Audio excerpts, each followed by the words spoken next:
não vou ficar te enchendo o saco com o negócio de música, não. Quer dizer, vou. Qualquer coisa me bota no paredão. Você volta mesmo.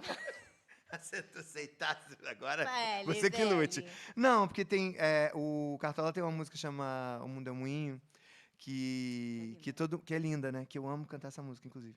Que ele fez. Que as pessoas pensam que é uma música de amor, mas ele fez pra enteada dele. Sim. Né? Eu acho essa história linda. E você tem uma música que as pessoas pensam que é de amor. Mas ela foi feita Sim. por uma pessoa que você ama, mas não da forma que as pessoas pensam.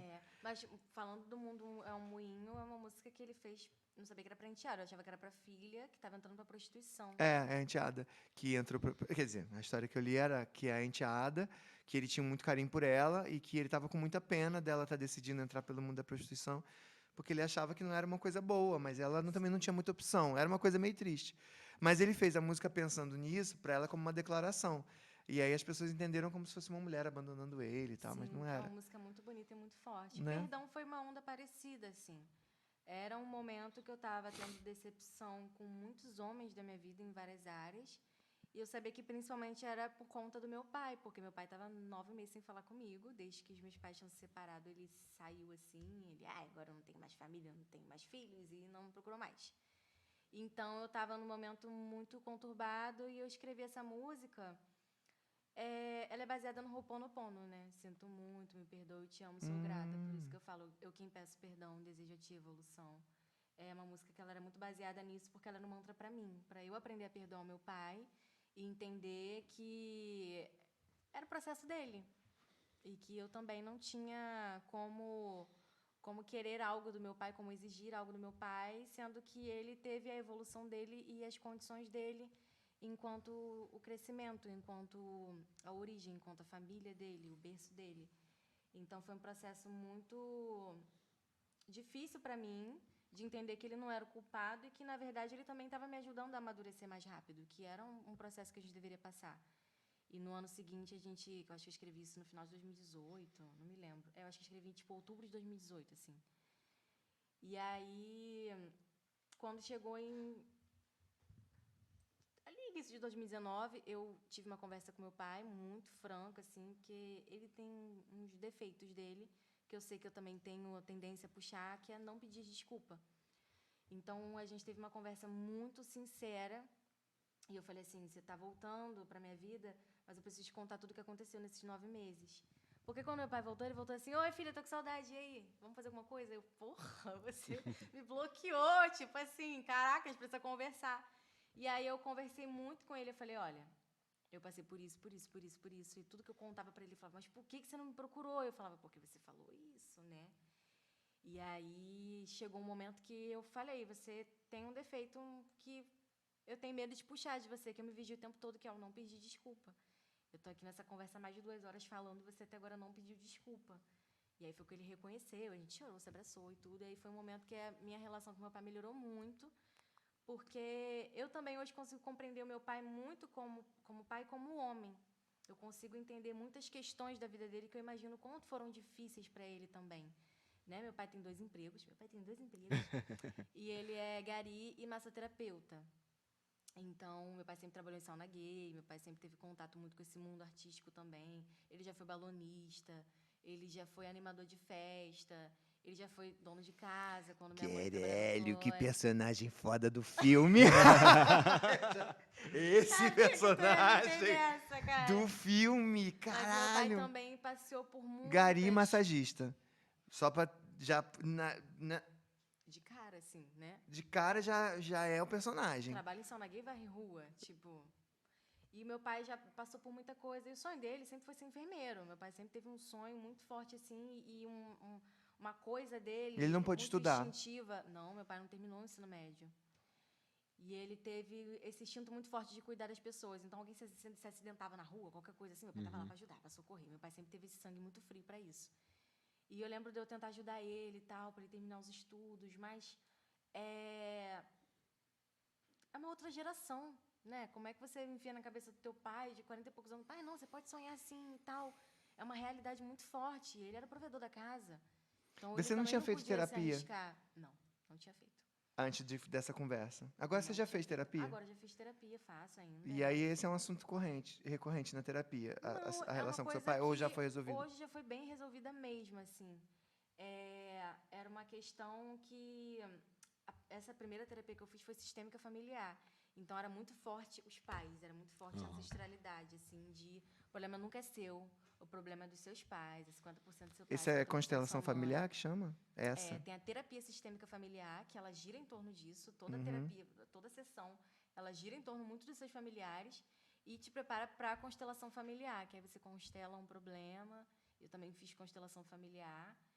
E aí você consegue entender que aquilo que você é 50% do seu pai, 50% da sua mãe, e que também tudo que o seu pai te deu, sua mãe te deu, era o que estava dentro do possível para eles. Por acaso essa terapia tem alguma coisa a ver com astronomia? De constelação, constelar, Não, tipo... assim, a constelação ela é uma coisa meio doida, assim, porque hoje em dia ela acontece com... Por exemplo, eu fiz na pandemia e eu fiz antes da pandemia. Uhum. Na pandemia ela funciona com bonecos. Então existem bonecos e aí você escolhe aleatoriamente e a tua energia fica assentada para aquilo ali que você está fazendo. Uhum. E você escolhe uma coisa que você pode constelar. Você pode constelar um problema na família, sua relação com a sua mãe, sua relação com o irmão, com o primo, ou você pode constelar um problema seu, insegurança, problema financeiro, sei lá, qualquer coisa. Uhum. Mas Exato. constelar, no caso, seria você sentar e falar assim, agora eu vou resolver esse pepino aqui da minha vida. E essa parte aqui, é isso? É porque ele resolve a energia do tipo assim, dentro de uma estrutura familiar, existem ordens, né? Uhum. Então, por exemplo, o pai e a mãe, eles sempre vão estar acima de nós. Qualquer relação na vida, ela é 50-50. Sim. Minha relação com você é 50% minha e 50% sua, a responsabilidade de cada um. Uhum. Menos com pai e mãe. A gente nunca vai conseguir dar o suficiente que os nossos pais nos deram, porque eles nos deram a vida. Sim. Então, eles sempre serão maiores que nós. Sim.